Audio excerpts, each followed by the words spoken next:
ရှင်မြန်မာဖုန်းချန်နယ်ရဲ့နောက်ဆုံးရသတင်းကိုတင်ဆက်ပေးပါမယ်အခုပထမဆုံးတင်ဆက်ပေးမယ့်သတင်းကတော့မြန်မာနိုင်ငံမှာအကြမ်းဖက်မှုတွေရပ်တန့်ဖို့နိုင်ငံတော်အတိုင်ပင်ခံပုဂ္ဂိုလ်ဒေါ်အောင်ဆန်းစုကြည်အပါအဝင်မတရားဖမ်းဆီးခံထားရသူအလုံးကိုပြန်လွှတ်ပေးရန်ဂျပန်အစိုးရတောင်းဆိုတဲ့သတင်းကိုတင်ဆက်ပေးသွားမှာဖြစ်ပါတယ်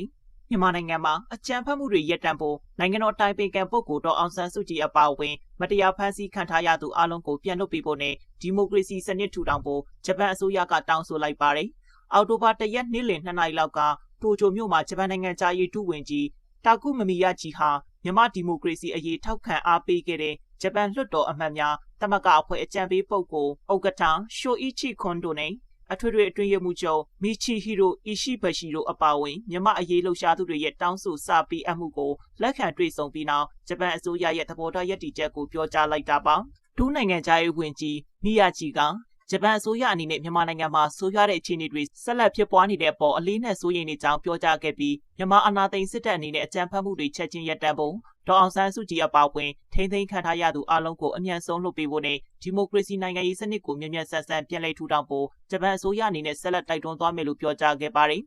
ဒါပြင်ဂျပန်နိုင်ငံအနေနဲ့မြန်မာပြည်သူပြည်သားတွေကိုဓာတ်ရိုက်အကျိုးပြုမဲ့လူသားချင်းစာနာမှုအကူအညီတွေဆက်လက်ပေးဆောင်သွားမှာဖြစ်ပြီးနိုင်ငံတကာအသိုက်အဝန်းနဲ့ပူးပေါင်းပြီးမြန်မာအရေးကိုဖြေရှင်းဖို့ဆက်လက်ပူးပေါင်းလှုပ်ဆောင်သွားမယ်လို့ဂျပန်အမတ်များအဖွဲ့နဲ့နိုင်ဝက်ကြာတွေ့ဆုံဆွေးနွေးပြီးနောက်ဒုဝန်ကြီးကပြောကြားခဲ့ပါတယ်ဂျပန်လွှတ်တော်အမတ်တွေနဲ့ဖွဲ့စည်းထားတဲ့မြန်မာဒီမိုကရေစီအရေးကိုထောက်ခံအားပေးတဲ့ပါတီလွှတ်တော်အမတ်များတမကအဖွဲ့ဟာစက်တင်ဘာ30ရက်ကကျင်းပတဲ့အဖွဲ့ချုပ်ရဲ့နှစ်ပတ်လည်ထွေထွေညီလာခံမှာအမျိုးသားညီညွတ်ရေးအစိုးရ NUG ဂျပန်နိုင်ငံဆိုင်ရာကိုယ်စားလှယ်ဦးစောဘာလာသိန်းနဲ့ဂျပန်ရောက်မြန်မာနိုင်ငံသားတွေရဲ့သက်ဆိုင်ရာအဖွဲ့အစည်းကိုယ်စားလှယ်တွေရဲ့ဆွေးနွေးမှုတွေအပေါ်အခြေခံပြီးမြန်မာနိုင်ငံဒီမိုကရေစီအသွင်ကူးပြောင်းရေးအားကောင်းလာစေဖို့ဂျပန်အစိုးရအောင်တောင်းဆိုချက်တွေကိုရေးသားထားတဲ့ပူးတွဲတောင်းဆိုစာကိုဂျပန်နိုင်ငံသားရေးဒုဝန်ကြီးထံပေးအပ်ခဲ့ပါတယ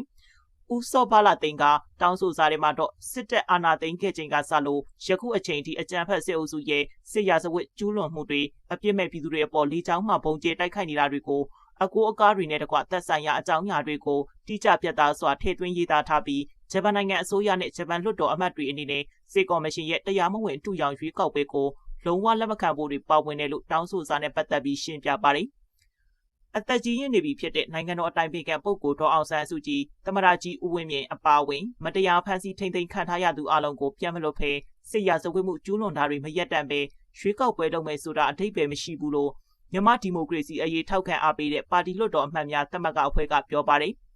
စက်တင်ဘာ1ရက်ကလည်းဂျပန်နိုင်ငံသားရေးဝန်ကြီးဌာနကမြန်မာနိုင်ငံရဲ့အခြေအနေနဲ့ပတ်သက်လို့ကြေညာချက်တုံ့ပြန်ရမှာလဲအကြမ်းဖက်မှုတွေချက်ချင်းရပ်တန့်ဖို့ဒေါ်အောင်ဆန်းစုကြည်အပါအဝင်မတရားဖမ်းဆီးထားသူတွေကိုလွှတ်ပေးဖို့ဒီမိုကရေစီစနစ်ကိုအမြန်ပြန်လည်ထူထောင်ဖို့နဲ့စစ်တပ်ရဲ့ရွေးကောက်ပွဲကိုလက်မခံကြောင်းဂျပန်အစိုးရကအတိအလင်းထုတ်ဖော်ပြောဆိုထားပါတယ်ဆက်လက်ပြီးဖာပုံမြို့နယ်တွင်စစ်တပ်က BGF နှင့်ပူးပေါင်း၍စစ်ကြောင်းထိုးလာပြီးတိုက်ပွဲများအပြင်းထန်ဖြင့်စစ်တပ်ဘက်မှထိခိုက်ဒေဆုံးမှုများရှိနေတော့လဲအင်အားအလုံးရင်းဖြင့်ထိုးစစ်ဆင်လာနေစေဖြစ်တယ်ဆိုတဲ့သတင်းကိုတင်ဆက်ပြီးတော့မှာဖြစ်ပါတယ်။ကရင်ပြည်နယ်ဖာပုံမြို့နယ်နိုဘော်တီရွာကိုစစ်ကြောင်းထိုးလာသည့် BGF နှင့်စစ်တပ်ပူးပေါင်းအဖွဲ့ကို၄ရက်ကြာကြားဖြတ်တိုက်ခိုက်ရာစစ်တပ်ဘက်မှ10ဦးထပ်မံထိခိုက်ဒေဆုံးခဲ့ကြောင်းနဂါနဲ့စစ်ကြောင်းမှစစ်ကြောင်းမှုဘိုးတက်တူးကသတင်းဌာနကိုပြောကြားပါတယ်။စက်တင်ဘာလ22ရက်နေ့ကစတင်ပြီးဖာပုံမြို့နယ်နိုဘော်တီရွာကိုမောင်လှကြိုင်ဦးဆောင်သော BGF အဖွဲ့နဲ့အကြမ်းဖက်စစ်တပ်ပူးပေါင်းထားသောအင်အား300ခန့်ပါစစ်ကြောင်းကစစ်ကြောင်းထိုးလာ၍တော်လှန်ရေးတပ်ဖွဲ့များနှင့်ထိတွေ့တိုက်ပွဲဖြစ်ပွားခဲ့ကြောင်းသိရပါတယ်။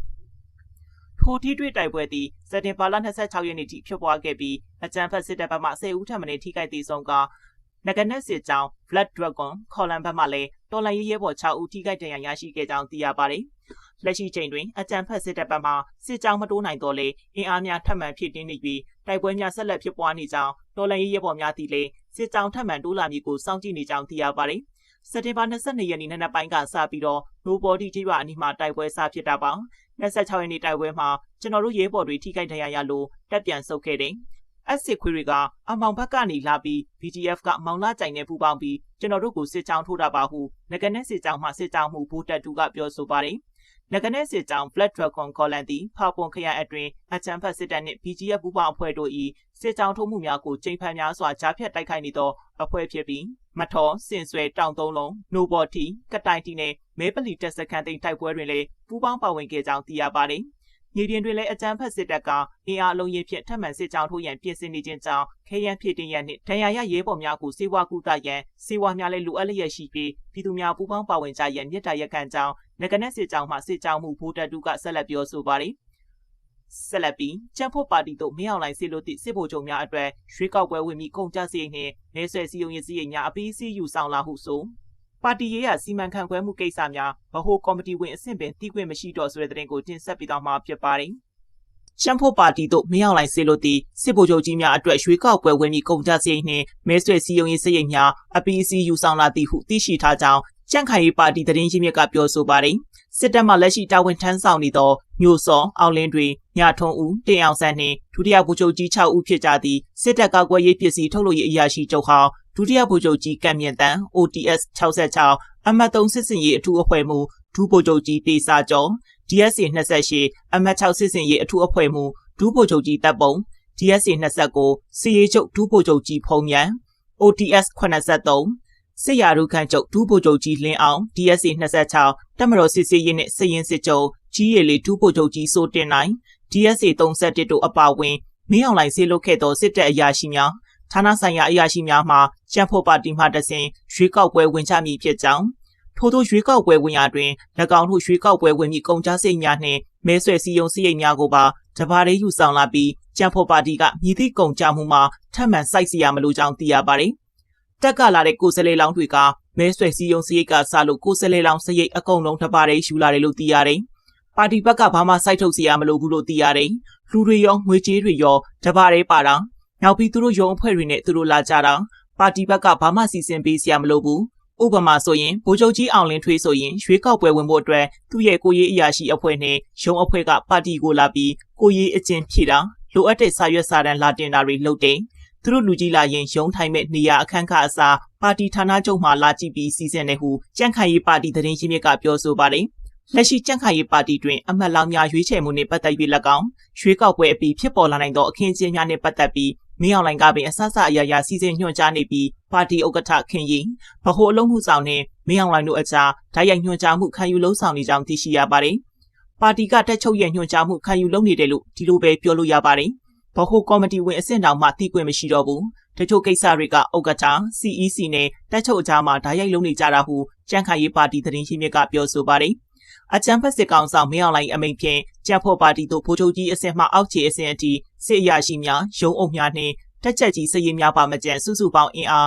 489ဦးပြောင်းရွှေ့လာကြောင်းသိရပါတယ်။ဆက်လက်ပြီးစစ်တပ်ကနံပါတ်2မြို့ကိုဘုံကျဲပြည်သူ3ဦးသေပြီး6ဦးဒဏ်ရာရတဲ့ဆိုတဲ့သတင်းကိုတင်ဆက်ပြီးတော့မှာဖြစ်ပါတယ်။ရှမ်းပြည်နယ်မြောက်ပိုင်းမှာတအောင်းမျိုးသားလွတ်မြောက်ရေးတပ်မတော် TNL ထိန်းချုပ်ထားတဲ့နံပါတ်2နဲ့မန်တုံမြို့ကိုဒီကနေ့အောက်တိုဘာ2ရက်မနက်ပိုင်းမှာစစ်ကောင်စီကလေကြောင်းကနေဘုံကျဲတိုက်ခိုက်တာမှာအရက်သား3ဦးသေဆုံးပြီးကလေးငယ်ပါဝင်6ယောက်ဒဏ်ရာရရှိခဲ့ပါတယ်။နံပါတ်2မြို့ရက်ကွက်8နဲ့မန်တုံမြို့နယ်တနေရာကိုမနက်9:15မိနစ်နဲ့9:00ခွဲမှာပုံကျဲသွားတာလို့ဒေသခံတွေကပြောပါတယ်။အခြားနံပါတ်2မြို့ကန်တအုပ်ကလည်းနံပါတ်2ဆိုရင်မြို့တဲကိုကျဲသွားတာမန်တုံလည်းမြို့နာနဲ့နေတယ်လို့ပြောပါတယ်။စစ်တပ်ပုံကျဲမှုကြောင့်တေဆုံးသူတွေထဲမှာစစ်တပ်ကနောက်မွန်ရွာကိုစစ်ကြောင်းထိုးလို့နံပါတ်2မြို့ဘက်ကိုထွက်ပြေးလာတဲ့စစ်ပေးရှောင်ပြည်သူအချို့ပါဝင်တယ်လို့လည်းဒေသခံအချို့ကပြောပါတယ်။စစ်ကောင်စီတပ်ဟာအောက်တိုဘာ2ရက်နနက်9:20အချိန်မှာဘုံကျဲတိုက်ခိုက်ရာအရက်သား3ဦးသေဆုံးပြီးကလေးငယ်ပါဝင်6ဦးဒဏ်ရာရရှိခဲ့တယ်လို့နေအိမ်ရှစ်လုံးပျက်စီးခဲ့တယ်လို့တောင်မြို့သားလွတ်မြောက်ရေးတပ်မတော် TNL ကလည်းထုတ်ပြန်ပါတယ်။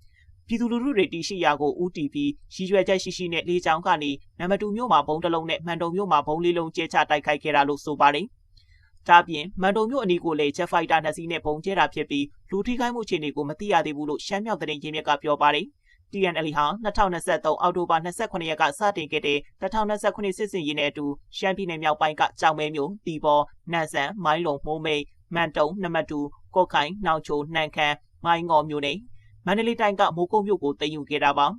2025ခုနှစ်နှစ်လယ်ပိုင်းမှာစစ်ကောင်စီကပြန်ပြီးစစ်ကြောင်းထိုးလို့ပြီးခဲ့တဲ့ဇူလိုင်မှာနောင်ချိုမြို့ကိုလက်လွတ်ဆုံးရှုံးခဲ့ပါတယ်စစ်ကောင်စီကကြောင်မဲမြို့ကိုလည်းထိုးစစ်ဆင်ရာမနေ့ကအောက်တိုဘာ1ရက်မှာပြန်လည်ထိန်းချုပ်နိုင်ပြီလို့သတင်းထုတ်ပြန်ထားပါတယ်ကြောင်မဲမြို့ကိုထိန်းချုပ်လိုက်ပြီလို့ကြေညာပြီးတဲ့နောက်မှာနံပါတ်2နဲ့မန်တုံမြို့ကိုစစ်ကောင်စီကဘုံကျဲတာဖြစ်ပါတယ်ပြေးလိုက်တာဗျာရှင်တွေတောင်တုံလိုက်တာရှစ်ဆက်ပြီးဘာတွေဖြစ်မှလဲမသိတော့ဘူးအရက်သားတွေအတွက်ကအရန်စိုးရင်ရတဲ့အခြေအနေဖြစ်နေပါပြီလို့နံပါတ်2မြို့ကန်တအူးကပြောပါတယ်